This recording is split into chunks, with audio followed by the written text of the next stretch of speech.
오늘 본문 예레미야 3장은 이스라엘의 생각이 어떠한지를 보여줍니다. 하나님은 이스라엘이 어떤 말을 하며 생각을 하는지 알고 계시기 때문에 부부로 예를 듭니다. 어떤 남자가 아내를 버립니다. 그래서 그 아내가 다른 남자의 아내가 되었습니다. 그럼 그 남편이 그 여자를 다시 받겠냐는 것입니다. 만약 그렇게 한다면 그 땅이 크게 더러워지는 것이 아니냐고 말하였다는 것입니다. 이런 생각을 가진 이스라엘에게 하나님은 내가 그 여인처럼 많은 무리와 행음하고서도 돌아올 생각을 하냐고 말씀하십니다. 하나님을 떠나서 우상 숭배하다가 다시 돌아올 수 있냐는 질문입니다.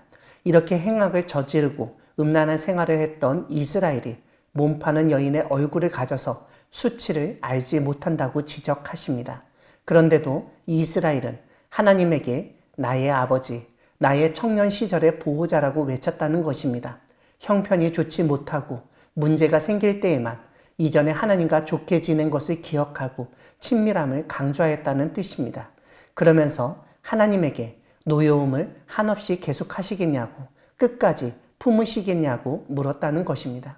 하나님이 분노하시고 진노의 심판을 내리시는 것을 알면서도 뭘 그런 일로 계속 삐져 있냐고 화풀라고 하고선 또 동일한 잘못을 반복하는 이스라엘을 보게 됩니다.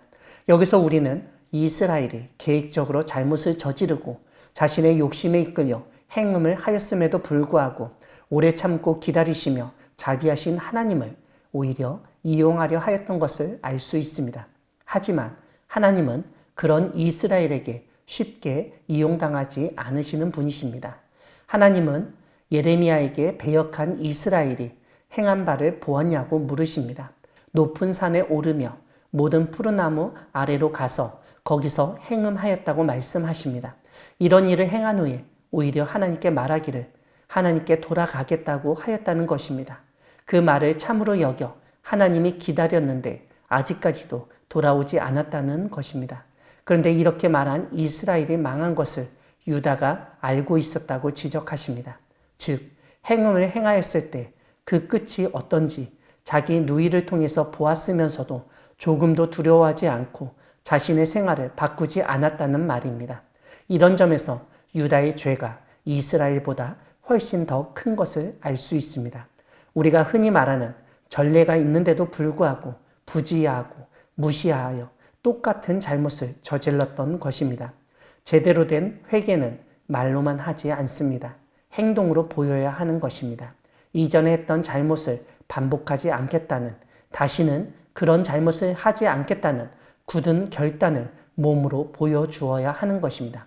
그게 진정한 회개입니다. 하나님이 원하시는 것이 이스라엘의 이런 회개였습니다. 그런데 이스라엘은 그렇지 않았습니다. 자신의 등을 돌려 하나님을 배반하고 하나님으로부터 멀리 떠났으면서도 입으로는 곧 돌아갈게요. 조금만 기다리세요. 라고 말했습니다. 10절에서 언급한 것처럼 거짓으로만 그렇게 했다는 것입니다. 이렇게 잘못한 이스라엘에게는 하나님께 돌아갈 권리 자체가 없었습니다. 이스라엘이 행악을 저질렀기 때문에 그를 받아들이는 것은 전적으로 하나님의 권리입니다. 모든 주도권은 하나님에게 있습니다. 그런데도 이스라엘은 아직도 자신이 주도권을 가지고 있다고 착각했습니다. 자신이 돌아가겠다고 마음만 먹으면 하나님에게 돌아갈 수 있다고 생각한 것입니다. 결국 이스라엘의 생각과 달리 하나님은 그들을 받아들이지 않으시고 돌아오려고 해도 돌아오지 못하게 만드신 것입니다. 사실 하나님은 북이스라엘과 남유다가 좀 일찍 깨닫고 돌아오기를 원하셨습니다. 하지만 우리 주변에서 쉽게 볼 수 있듯 언제나 때를 놓친 뒤늦은 후회만 남게 되는 것입니다.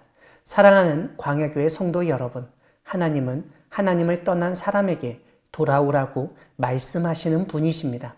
오늘 본문은 하나님을 떠난 북이스라엘과 남유다가 하나의 인격체가 되어서 하나님께 돌아가지 못하는 현실을 보여줍니다.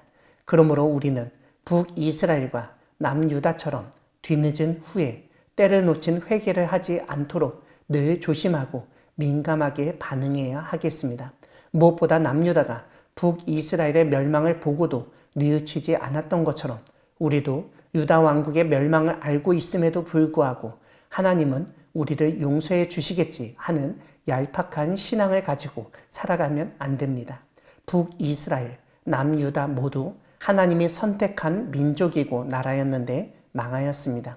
우리나라의 개신교가 전파된 지 100년 만에 세계에서 몇 번째 되는 대형 교회들이 생기고 선교사를 2만 명씩 파송하는 선교 2대 강국이 되었다고 자랑을 하지만 그것은 겉모습일 뿐입니다.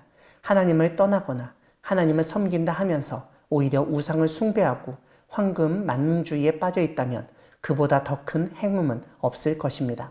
그러면서도 이스라엘처럼 우리는 얼마든지 이 모든 것을 되돌리고 하나님께 돌아갈 수 있다고 자만하고 있으면 정말 큰일입니다. 그 일은 우리가 하는 것이 아니라 하나님이 하시는 것입니다. 하나님이 우리의 마음을 다스리시고 돌아올 수 있게 하지 않으시면 우리도 한순간에 멸망할 수밖에 없는 것입니다. 남유다는 깨닫지 못하여서 결국 망하였습니다. 배역하고 패역한 백성으로 망한 이스라엘의 역사를 교훈 삼아서 늘 하나님 앞에서 신실하고 정직한 삶을 살아가는 우리 모두가 되기를 소망합니다. 아멘.